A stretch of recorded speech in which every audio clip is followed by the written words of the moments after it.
Muchas gracias al CENIS por su invitación. Estamos muy honrados de participar en este congreso para presentar un proyecto del que nos sentimos orgullosos. Antes de comenzar a presentarles este proyecto, déjenme que les presente brevemente la oficina que dirijo. Es una entidad de derecho público adscrita al Parlamento de Andalucía. Esta oficina, como esta agencia andaluza, existen otras dos en España con las mismas características, una en Cataluña y otra en la Comunidad de Valencia. Son entidades de carácter autónomo, es decir, gozan de plena independencia para el ejercicio de sus funciones y, como les digo, están adscritas a el poder legislativo. Nuestras funciones fundamentales, las funciones que la ley que nos crea nos encomienda, son, por resumir mucho, en primer lugar, la investigación de las denuncias sobre corrupción que nos llegan, denuncias que hoy ascienden hasta 1000 y por las que podemos sancionar.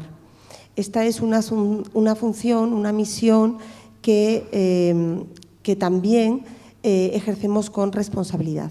En tercer lugar, nos dedicamos a proteger a las personas denunciantes, puesto que está acreditado científicamente y recomendaciones de la ONU, de la Comisión Europea o de la OCDE, así como estudios científicos acreditan que la prevención es fundamental para la lucha contra la corrupción. También se ha subrayado que la protección de la persona alertante es un elemento muy eficaz para combatir la corrupción. Además, existe una directiva del año 2019 que pone en el centro de la lucha contra la corrupción a la persona informante. Como consecuencia de ello, el Estado español traspuso esta directiva al ordenamiento jurídico de nuestro país y hoy contamos ya con una ley que protege a las personas informantes. Antes de que el Estado lo hiciese, la Comunidad Autónoma de Andalucía no traspuso la directiva, evidentemente, porque no está dentro de sus competencias, pero sí dictó una ley con 2 años de antelación, teniendo en cuenta ya este texto comunitario, es decir, estando ya en vigor dicha directiva. Y esta ley de protección de la persona denunciante y de lucha contra la corrupción es la que crea la Oficina Andaluza Antifraude.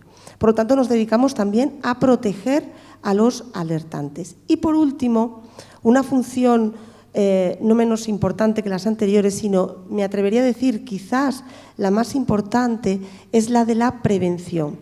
En nuestra organización hemos apostado decididamente por la prevención. Daniel Kaufman, que es un economista que muchos de ustedes conocerán, señalaba que se lucha contra la corrupción sin luchar contra la corrupción, lo cual quiere decir que deben utilizarse métodos que no supongan la represión o la persecución, sino estrategias más civilinas, si me permite la palabra, o disuasorias o inteligentes, podríamos decir. Bueno, pues en el marco de esta prevención o dentro de nuestros objetivos estratégicos de prevención está este proyecto de organizaciones por la integridad pública. Además de este, hemos desarrollado otras actividades, hemos emprendido otros programas como redactar un código ético para Andalucía o emitir recomendaciones en materia de contratación pública, códigos o guías de buenas prácticas en materia de selección de personal, etcétera. Todas estas herramientas pueden ustedes encontrarlas en la página web de la Oficina Andaluza Antifraude. Pero vamos a centrarnos, como les digo, en este proyecto que hemos denominado Organizaciones por la Integridad Pública y que presentará la persona precursora dentro de la oficina de dicho proyecto. Es el responsable de análisis y de Integridad Pública de nuestra agencia, y su nombre es Manuel García, al que le voy a conceder la palabra a mi compañero Manuel García para que les presente a ustedes este proyecto OIP, como nosotros ya le llamamos familiarmente. Gracias, Marta. Bueno, voy a hacer una introducción breve sobre el concepto de integridad. Voy a explicar luego cómo podemos hacerlo operativo, es decir, transformarlo en un mecanismo de trabajo que sea útil.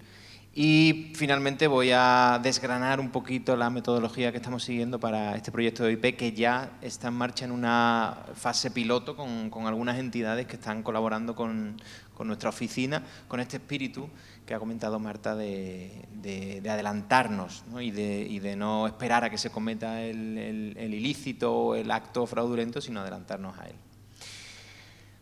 Bueno, aquí debería de verse un vídeo en el que es una rueda de prensa de 1973 en la que Richard Nixon, prácticamente algunos meses antes de dimitir, decía que él no era un corrupto, porque él había ganado o había ganado honradamente cada centavo de todo el dinero que tenía, pero que había cometido ciertos errores, ¿no? Decía, no soy un corrupto, he cometido errores. I made my mistakes. En esta rueda de prensa, que fue muy famosa, él venía, digamos, a decir, bueno, yo he hecho cosas que están mal, he actuado de manera poco ética, pero yo no me he llevado dinero, ¿no? O sea, como que descartaba que la corrupción estuviera detrás. Había otro tipo de actuaciones, otro tipo de delitos, otro tipo de actuaciones poco éticas, pero no necesariamente corruptas. Esto que decía Nixon, en el fondo yo creo que si nos situamos en 1973 probablemente fuera cierto. Es decir, la definición de la corrupción o de lo que es corrupto o de la mala gobernanza era mucho más limitada. O sea, tenía una definición mucho más estrecha. Ser un corrupto era principalmente llevarse dinero en efectivo, ¿no? Meter la mano y llevarse dinero. Yo creo que esa definición se ha mantenido en el tiempo, pero es verdad que el desarrollo de todo lo relacionado con la transparencia y con el buen gobierno ha hecho que hayamos ensanchado, hayamos ampliado esa definición de la corrupción, y hoy hay un buen número de nuevos elementos que han entrado en esa definición, y por lo tanto, cuando hablamos de integridad, tenemos también que tener en cuenta todos esos nuevos elementos, ¿no? Toda esa variedad de comportamientos que ya también los hemos decidido incorporarlo a la definición de integridad. Al fin y al cabo, los conceptos también son construcciones sociales que vamos alterando con el tiempo, ¿no? No pensamos lo mismo y no definimos las cosas de la misma manera, ¿no? Y las leyes pues también reflejan un poco los cambios y las nuevas tendencias que tenemos en la manera de entender fenómenos de la vida social, como es la corrupción. También citaba antes Marta a Daniel Kaufman, que hablaba de que no se puede luchar contra la corrupción luchando contra la corrupción. En efecto, hay que atender a las causas subyacentes de la corrupción, ¿no? Atendiendo a la debilidad de las instituciones, decía. Es decir, que hay que reforzar las instituciones de antemano antes de que sucedan los comportamientos, que una vez que sucedan ya lo único que podemos hacer es perseguirlos. Y por cierto, lo que también confirman muchos estudios es que esa persecución no es muy exitosa. Porque aparecen casos, hay casos llamativos, ¿no? Vemos los tribunales con grandes causas en casos de corrupción, pero tampoco están arreglando el problema. O sea, están, bueno, pues intentando castigar a aquellos que lo han hecho mal, pero no se adelantan al problema, que es un poco en lo que consiste este concepto de integridad, que ahora vamos a ver cómo lo construimos en algo con lo que podamos trabajar. Bueno, la integridad, como digo, en la definición mínima es la ausencia de fraude, pero en la definición más amplia incorpora ya otros elementos que van más allá del puramente económico y que hablamos ya de un comportamiento ético en un sentido muchísimo más amplio, ¿vale? Ahora vamos a ver en qué, cómo de amplio y hasta dónde puede llegar, porque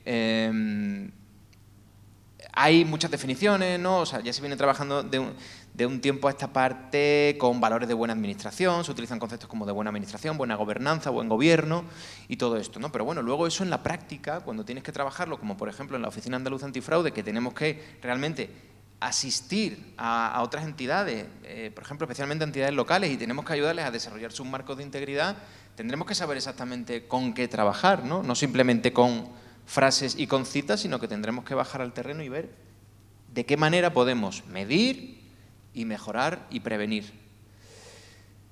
Hay algunas definiciones ya, una perspectiva amplia, que ya son, si se fijan, más recientes, ya estamos hablando de los últimos 4, 5, 6, 7 años, ya se vienen trabajando con definiciones más amplias. Por ejemplo, esta definición de Hubert y Montfort de 2020, en la que va de lo más básico, como los sobornos o el fraude o el robo, que lógicamente han estado en el corazón de la definición de corrupción desde el primer momento, pero cómo va, como si fuera un embudo, va ensanchándose a medida que la lista avanza y acabamos con el trato a los compañeros, el comportamiento inadecuado en la vida privada. Recuerdo, por ejemplo, el Ministerio de Asuntos Exteriores tiene un código de buen comportamiento entre compañeros, ¿vale? Eso ya forma parte también de la buena gobernanza y del buen gobierno. Todo eso va construyendo un sistema de integridad. Y sistemas de integridad porque deben tener un enfoque sistémico, es decir, no se puede concebir la integridad como una actuación aislada en un espacio aislado. Hay que entenderlo precisamente como un sistema. Por eso, las recomendaciones y algunas prácticas que vamos a ver antes de definir ya, de explicar la metodología de nuestro proyecto, siempre tienen esta perspectiva sistémica. Por ejemplo, la OCDE 2017, probablemente el manual así más habitual y más utilizado en sistemas de integridad. La integridad pública consta de 13 elementos, que son esos 13 satélites de las que se ven en la imagen, pero están divididos además en 3 bloques. Por una parte, lo relacionado con el propio sistema de integridad, que es el conjunto de normas, recomendaciones. Por otra parte, la transformación cultural, es decir, todos los esfuerzos que se hacen para que las personas que pertenecen a la organización interioricen todos esos valores. Y en tercer lugar, la rendición de cuentas, que es la evaluación posterior. Incluso ahí se ve el mazo, la posibilidad de una sanción. Es decir, que el hecho de que la integridad se adelante al comportamiento no significa que no pueda prever incluso actuaciones de sanción o de persecución posterior en caso de incumplimiento. Hay diversas perspectivas sobre esto, ¿no? Pero se puede plantear. O las recomendaciones muy recientes de la Comisión Europea para elaborar sistemas de integridad. Dos basamentos tiene esta recomendación, una relacionada con el cumplimiento, estamos otra vez en lo mismo, que haya mecanismos de control, mecanismos de evaluación y mecanismos también quizá de sanción, y luego la parte de la transformación cultural, ¿vale? Todo ello sobre esto debe erigirse un sistema de integridad que incluya, pues, por ejemplo, de acuerdo a las recomendaciones de la Comisión Europea, pues códigos éticos, regulación de conflictos de intereses, cosas muy básicas, pero bueno, las recomendaciones al final van de lo más básico a lo más complejo. Como un ejemplo muy interesante es el SIAGE, el Sistema de Integridad de la Administración General del Estado, que debemos reconocer que también ha sido un elemento inspirador para nuestro proyecto, que está incluido en el 4º Plan de Gobierno Abierto y que va avanzando, probablemente siga avanzando durante el 5º, que es el que está en marcha, y que consta de 8 elementos, que son los que pueden ver ahí. Un código de buena administración, partimos siempre de lo mismo, codificación. O sea, la manifestación de los principios y de los valores de la buena administración. Un código de buena administración para funcionarios, un código de buen gobierno para altos cargos y para cargos políticos. La gestión del riesgo, que es la parte quizá más importante, que es cómo vas a... Primero, qué riesgos identificas y segundo, qué vas a hacer con esos riesgos, ¿vale? Cómo vas a gestionarlos para que no se conviertan en problemas. El diseño organizativo del propio sistema de integridad, formación y difusión, sistema interno de información, ¿vale? Los canales internos de denuncias, que también forman parte de la integridad y que tendrán que definir cuántos hay y de qué manera se van a distribuir en la Administración General del Estado.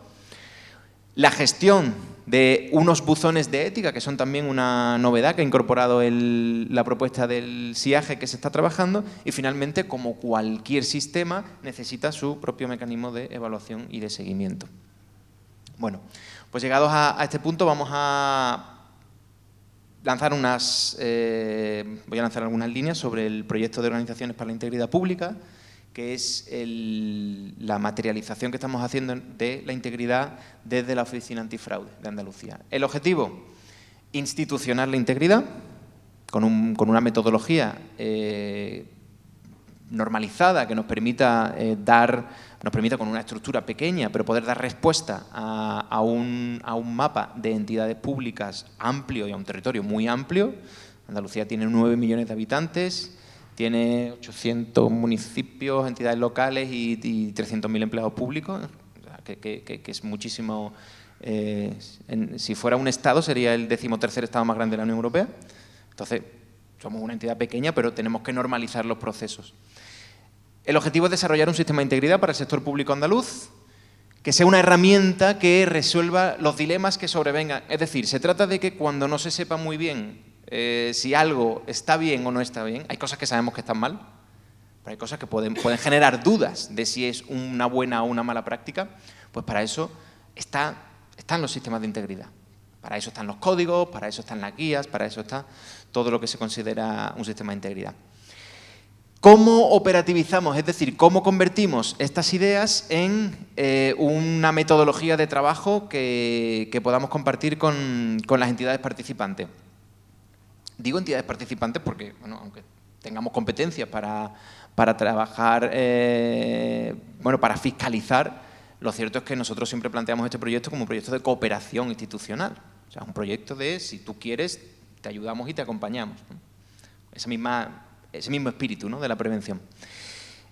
Primero, bueno, lo que hemos hecho ha sido, en nuestra propia propuesta de código ético, hay una propuesta de código ético elaborada por la oficina que se basa en 4 grandes principios para Andalucía. Esos 4 principios son esos que pueden ver, que se resumen en esos términos que hay abajo: legalidad y transparencia.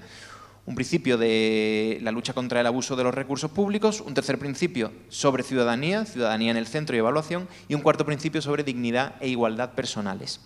Entonces, una vez que tenemos esos 4 grandes principios, lo que planteamos es convertirlos en indicadores con los que poder trabajar. Partimos de principios y hemos ido desgranando conductas observables. Las conductas observables ya sí son herramientas que permiten el trabajo, permiten prevenir, permiten establecer ciertas medidas de control, de prevención. Un principio es algo, bueno, mucho más, ¿cómo se dice?, ¿no?, más teórico o menos tangible. Si ven la rueda, por ejemplo, en el círculo, son varios círculos concéntricos en los que hemos ido desgranando esta definición, estos 4 principios, que son los 4 colores.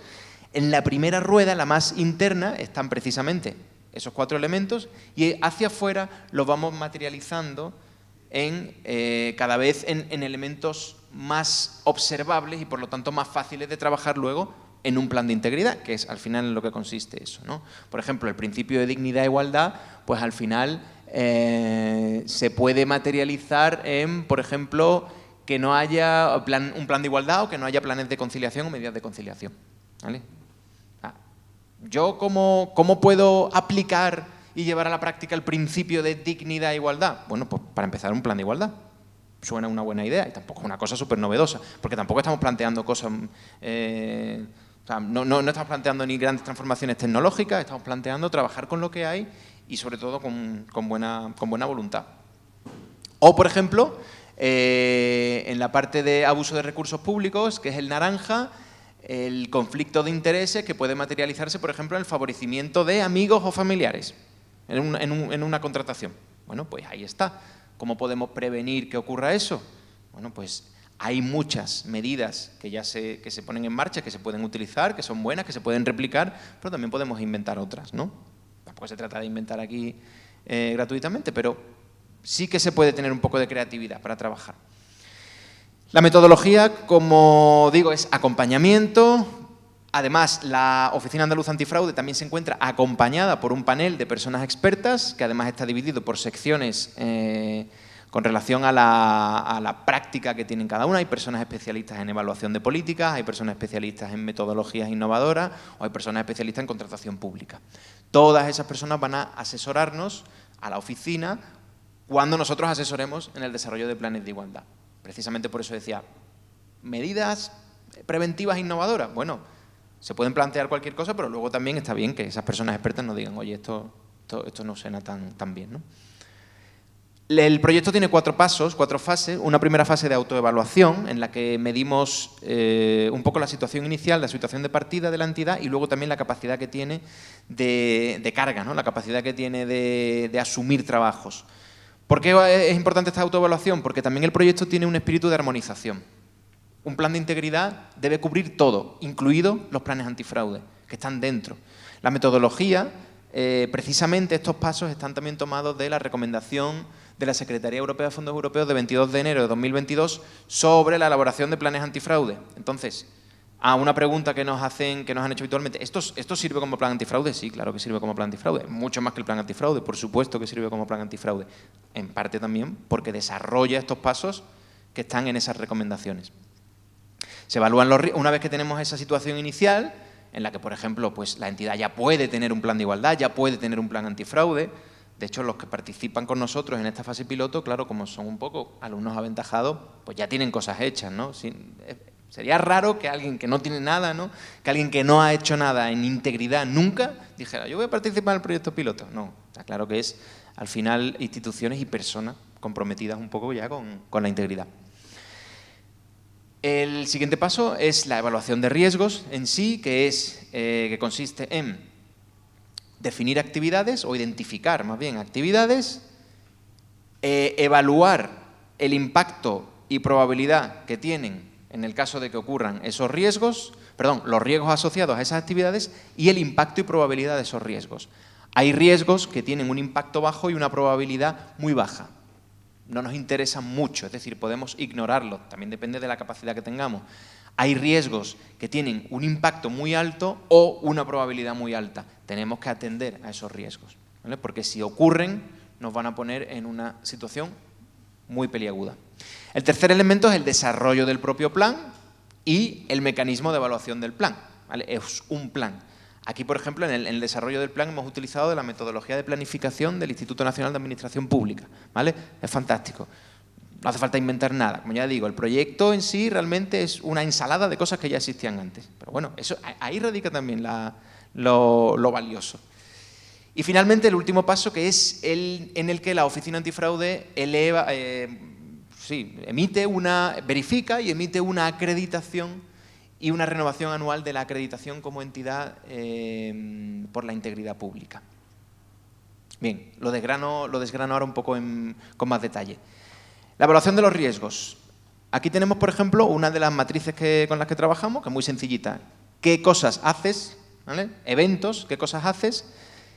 Y en el caso de que, esos eventos son riesgos. ¿Qué riesgos tienes? Y de esos riesgos, ¿qué probabilidad tienen de ocurrir? Y si ocurren, ¿qué impacto tienen? Podemos utilizar una escala de 3 o una escala de 5, ¿no? De 1 a 5, ¿qué impacto tiene si hay una filtración de un examen en un concurso? ¿Vale?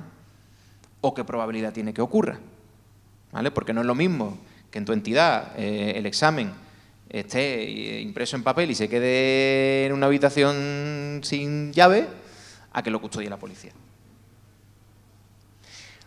Lo que conseguimos con esto es que en esas matrices de probabilidad e impacto, como ya digo, esta que veis, por ejemplo, está en una escala de 5, obtenemos una puntuación. Imaginad que podemos poner un valor de corte, ¿vale? El valor de corte puede ser 15 o puede ser 17. Bueno, pues o 12, más bien, en este caso sería 12. Pues todas las actividades que estén por encima de 12 se nos van a dibujar con un tono naranja o rojo y van a ser riesgos que tenemos que atender prioritariamente en nuestro plan de integridad. Riesgos altos o riesgos medio alto. Bueno, el siguiente, ¿no? Niveles 4 y 5 en una escala de 5. A continuación, el plan de integridad consiste en ir desarrollando medidas y acciones que ayuden a evitar esos riesgos que hemos identificado previamente. ¿Vale? Todo ello dentro de un marco estratégico, es decir, que es un plan. Estamos hablando de un plan. Por lo tanto, tenemos que no simplemente buscar actuaciones aisladas, sino enmarcarlas dentro de un plan. ¿Qué quiero decir con esto? Lo más importante de un plan son 2 cosas. Bueno, yo diría 3 cosas en una buena planificación. Lo primero, que tengan calendario, es decir, que haya plazos para hacerlos y para ponerlos en marcha. Segundo, que haya presupuesto, en el caso de que haga falta, que haya dinero para poder llevarlo a cabo. Y tercero, que tenga mecanismos de evaluación, que nos permita saber si son útiles o no son útiles esas acciones. Y si no son útiles, a la basura. Y si son útiles, pues nos seguimos gastando el dinero si hace falta. Y finalmente, en relación a la acreditación, que es el último paso, pues precisamente lo que hemos hecho ha sido simplemente en coherencia con lo que le hemos planteado a las entidades anteriormente, pues vamos a evaluar, principalmente vamos a evaluar la cobertura sobre los riesgos que tienen, con dos baremos distintos que actúan a la vez. Uno, una cobertura global del 50% de los riesgos y otro, una cobertura del 70% de los riesgos altos o muy altos. Si supera esos dos baremos, entonces reciben la acreditación. Sobre el plan. El plan es papel y el papel lo aguanta, bueno, todo no, pero aguanta mucho. A continuación viene el segundo elemento, que es otra acreditación que se hace sobre la tasa de, lo que hemos llamado la tasa de arranque, en el que vamos a pedir también un valor de corte de las actividades que están en el plan que se han puesto en marcha a los 6 meses de iniciado el plan. En resumen, por si os he hecho que os perdáis, primero evaluamos, con baremos, evaluamos los riesgos cubiertos por el plan y después evaluamos el arranque que se ha hecho ya de ese plan efectivamente, es decir, que se ha pasado del papel a la práctica. Y un elemento muy importante también de nuestro proyecto es precisamente la comunicación pública y la difusión de todo esto. Por ello, desde la Oficina Antifraude estamos desarrollando una página propia del proyecto que, aparte de su intranet, donde las entidades solicitan la participación y donde se comparte toda la documentación y se hace todo el asesoramiento, también vamos a tener, está ya ahí, no está publicado todavía, pero lo estamos haciendo, una comunicación pública de las entidades participantes que están ahí en ese mapita, pero no solo de eso, sino también de la baremación que hemos hecho. Es decir, las vamos a evaluar y las vamos a poner públicamente. Y además, por categoría, dentro de los 4 principios, ahí no sé si lo veis porque está pequeñito, pero están los 4 principios. Es decir, vamos a comunicar los esfuerzos que están haciendo las entidades participantes en cada uno de los 4 principios que nosotros hemos propuesto para el desarrollo de la ética y la integridad en Andalucía. La legalidad, el abuso de recursos públicos o la ausencia de abuso de recursos públicos, la ciudadanía y la no discriminación y la igualdad. Y vamos a ver el progreso que van teniendo las entidades. El objetivo es que no se quede en un plan estático, sino que se vaya precisamente creciendo. Por eso vamos a hacer esas acreditaciones periódicas, para que vayan mejorando. También la idea es, bueno, picarlos un poco, ¿no? O sea, si tienes un 68, pues venga, a ver si llegamos al 70 y a ver si vamos avanzando y vamos haciéndolo cada vez mejor. Y bueno, para terminar, simplemente contaros que el proyecto se ha iniciado en junio de 2024, o sea, este mismo mes, se ha iniciado con 5 entidades piloto. 2 entidades que pertenecen dos entes instrumentales de la Junta de Andalucía, que son el Centro de Estudios Andaluces, que se dedica a la investigación social, y la Agencia Andaluza de Cooperación, un ayuntamiento de la provincia de Granada, la Diputación de Cádiz y la Universidad Pablo de Olavide, que es una entidad muy grande y que de hecho hemos tenido dentro de las 5 entidades muy grandes, son de temáticas distintas, de niveles administrativos distintos, pero además de tamaños distintos. Y acabamos de empezar a trabajar, así que en breve esperamos ir publicando las cosas de la web y bueno, de momento los niveles de las entidades piloto en esto que os he enseñado antes van a estar a 0, ¿vale? Pero de aquí a unos meses esperamos que ya podamos tener los resultados de cómo lo han hecho. Además de los planes de integridad, esto nos va a ayudar a definir indicadores de integridad que nos permitan seguir midiendo y seguir evaluando y ir cada vez afinando más, porque dentro de esa operativización de la integridad, bueno, estamos empezando, pero lo iremos haciendo también nosotros cada vez mejor, y también el objetivo más a largo plazo es mejorar la confianza de la ciudadanía en las instituciones, que que encuesta tras encuesta, mes tras mes, vemos lo dañada que está también precisamente a causa de todo esto.